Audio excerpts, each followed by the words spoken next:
We got a very interesting introduction as Clea as the new Sorcerer Supreme in Strange #1 in Marvel Comics this week. And it kind of brought out a spark of creativity in my good friend Aaron Sparrow that he wanted to talk about. Aaron, how are you doing today? I am doing fantastic. Things are going really well, and I'm glad to be back on the channel. Well, I'm glad you could make it. So you had an hypothesis, and I think you're onto something here, but I would definitely like you to spell it out a little bit more for me here, that Sue DeConnick and Captain Marvel have essentially ruined mainstream comics' ability to introduce a new female into a hero role, to where now they're just so snarky and they're so witty and whatever, and they never really get challenged. They're just sitting there zinging people left and right rather than going out there and doing anything heroic. No, every female character has kind of become like an emasculating Spider-Man.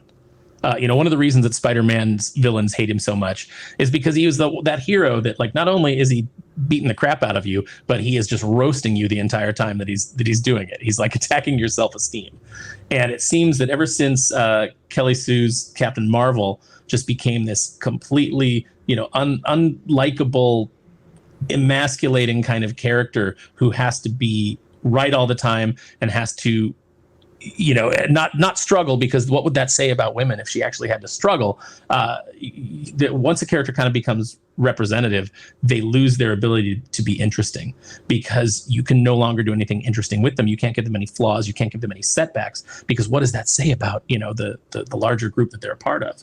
And that's not interesting. And that's kind of like where we've arrived with Clea, who actually over the years has had a really well-defined character. She's very regal. She's, I think that she would have been a very interesting character to put into this role if they had actually put Clea into this role instead of just kind of a snarky TikTok, but she talks like she's on Twitter. And that's a huge problem as well, is that, we've got these characters who don't have any flaws and who they all talk like they're, doing some smart ass bon mot on Twitter. And it's really makes them unlikable, and it's unpleasant. And I think that it's actually hurting female characters as a whole. Yeah, because I can think of the times when I've seen in relative modern comics, when you see Carol Danvers and Tony Stark, who you would imagine would be at odds with each other. They both want to be the alpha dog. But when he's had those kind of moments in the past with like a Captain America, it was always give and take. But whenever it's with Carol Danvers, Captain Marvel, she's giving, he's taking, and he doesn't even have a retort. He's always like, you shut up now or I'm going to hurt you. And he'll never say anything back. And we kind of got something similar to that. Well, she did murder him. She did murder him. Maybe he's got that in his mind.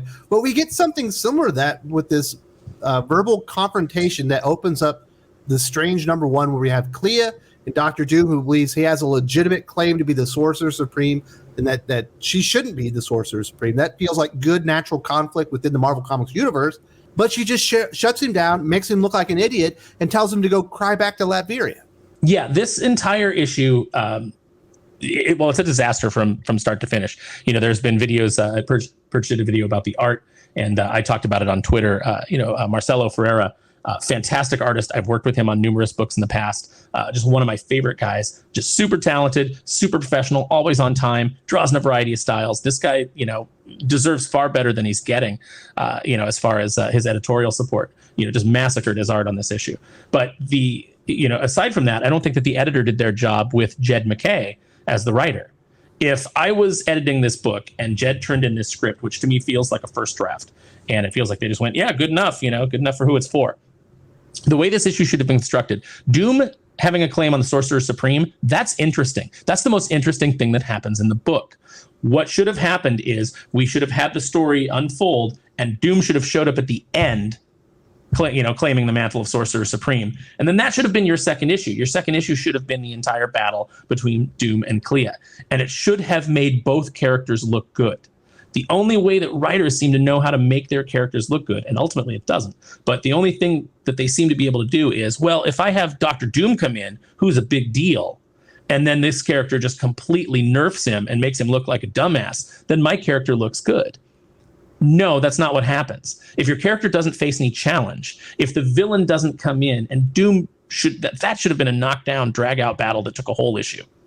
and it should have been interesting, and there should have been interplay between the two of them, and Clea should have basically pulled a rabbit out of her hat to defeat Doom. And but then Doom still goes away. Amount of respect between the two. Yes. And there's an acknowledgement, but also a promise that I will get the mantle. I will take it, but it's yours for now. Yeah, exactly. Like, this will be mine.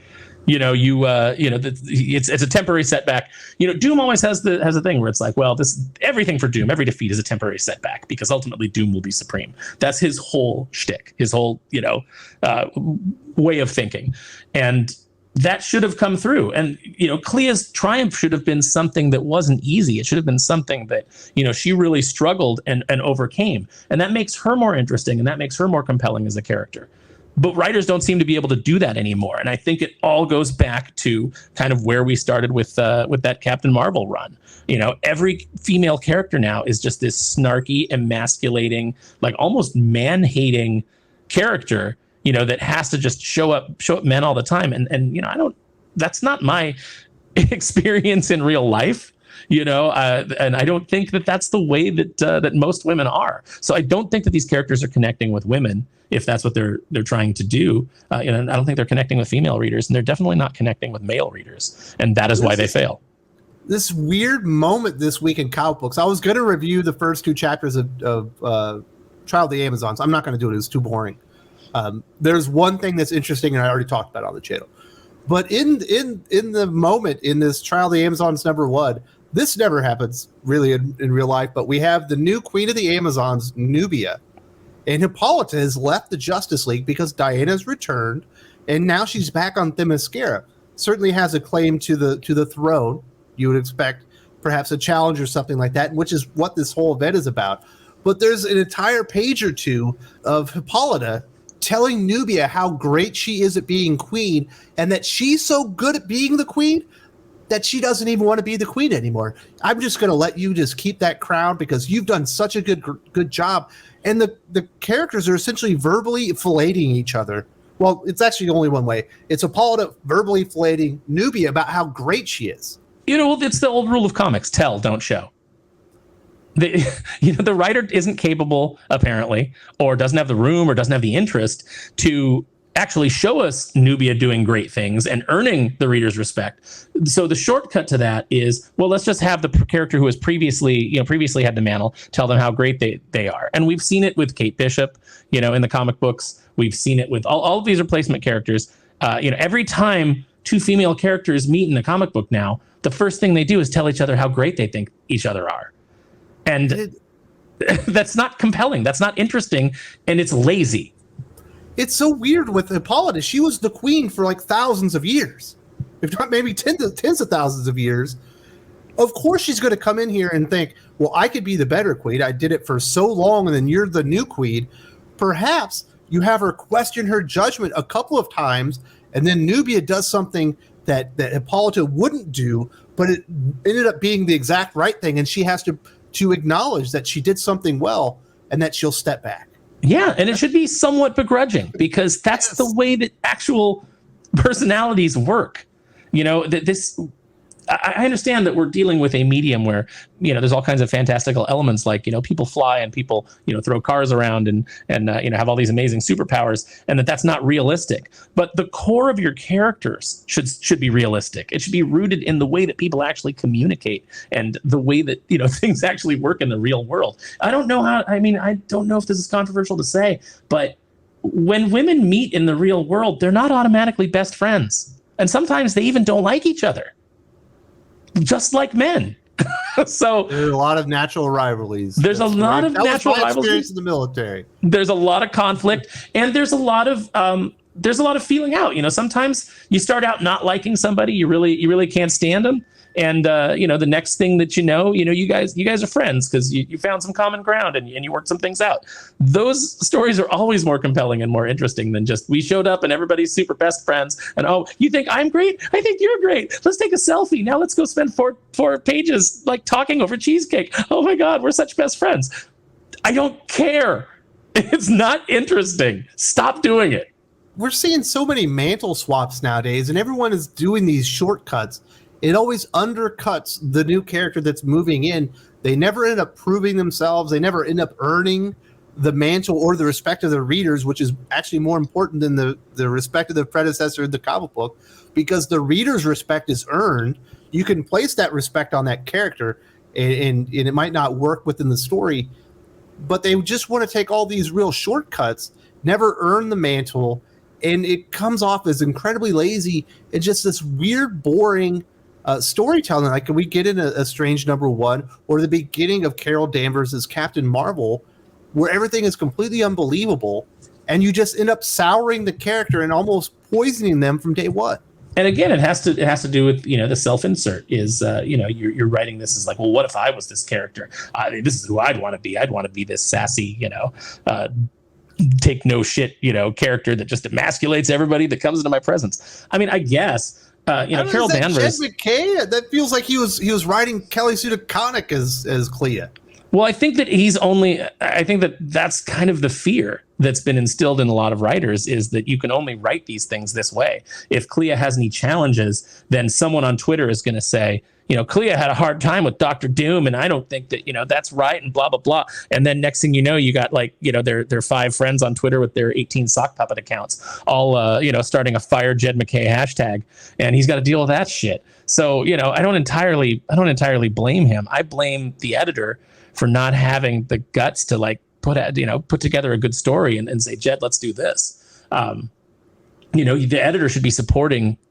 And when that trouble comes, when the people on Twitter start crying and whining and demanding that Jed be fired, you got to have an editor who has your back and who is like, no, this is the story that we're telling, and if you don't like it, you're certainly welcome to not read it, but we're trying to tell a good story here, and we hope that you'll stick around and you'll like where we're going. But just because you don't like where it is right now, why don't you give the story time to play out? And I think that I don't know, like, Jed is doing a great job. I'm loving his Moon Knight book. Oh yeah. But this Strange #1, I did not like at all. And he did a previous Taskmaster miniseries that I absolutely hated. Yeah, where he just did the same thing that he did to Doom, where he just kind of like nerfed him and made him kind of a bumbling running away fool from Black Widow. Yeah, he there's no reason for Taskmaster to be afraid of Black Widow. He can mimic her fighting style. He's got the fighting style of Captain America, Daredevil, Black Widow, all these things that he can bring to the fore. Taskmaster was always the character that if he showed up and you were, like a martial arts character, things like that, and you got your butt whipped, nobody would like think less of you because it was frickin' Taskmaster. Yeah, if you didn't die, you made it. Yeah, exactly. It should have been worse.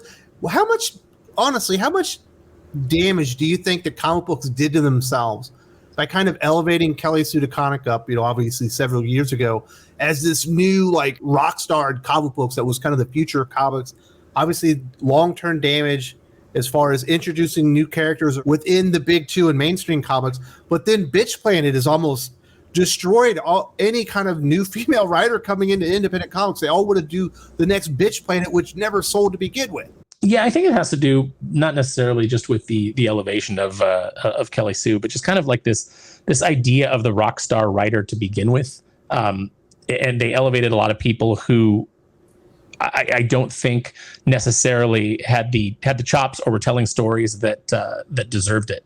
I think that it was more kind of like political based, and this is just kind of like what we want to push because it seems like the cool thing at the moment. And I think a lot of writers looked at that and was like, oh, this is what I need to be doing. Much in the same way, I don't want it to sound sexist, but so let me just throw out a male writer that I think ruined a generation of writers, which is Joss Whedon. I think that, everybody trying to do that kind of like snarky, cutesy dialogue. Gil Bendis. Yeah. And then on top of it, like everybody trying to copy Brian Lee O'Malley with his caption boxes, which were fantastic and worked in Scott Pilgrim. But then everybody's trying to do it in like a Marvel book, like, oh, here's Amadeus Cho, blah, blah, blah. He likes wakeboarding, all these little like, I think that not mentioned Scott Pilgrim essentially killing all new male heroes. They're all complete losers in every one of their books now. Yeah. And I think that bled into Hawkeye. Turning Clint Barton into like the kind of like this sad sack hipster doofus. I think that we're at a time where people are afraid to write heroic male characters that know what they're doing and are competent, and they are afraid to write female characters or minority characters or with any kind of flaws or personality defects that they need to, or challenges they need to overcome. I think it's to the detriment of those characters. It's why those characters don't catch on and they're not selling, is because they're absolutely unable to do anything interesting. And you do a disservice to the communities that you're trying to appeal to or that you're trying to represent when you don't allow those characters to be interesting. Aaron and I talked about Captain Marvel and Clea Strange's impact on Marvel and DC comics, but she's also had a lasting impact on independent comics. Just last year, we had Mother of Madness from Khaleesi from Game of Thrones wrote this. This is the absolute worst thing that could have ever came out of Bitch Planet by Clea Strange. Aaron and I break it down. If you haven't seen this comic book or seen this review, you need to check it out because this thing is beyond belief.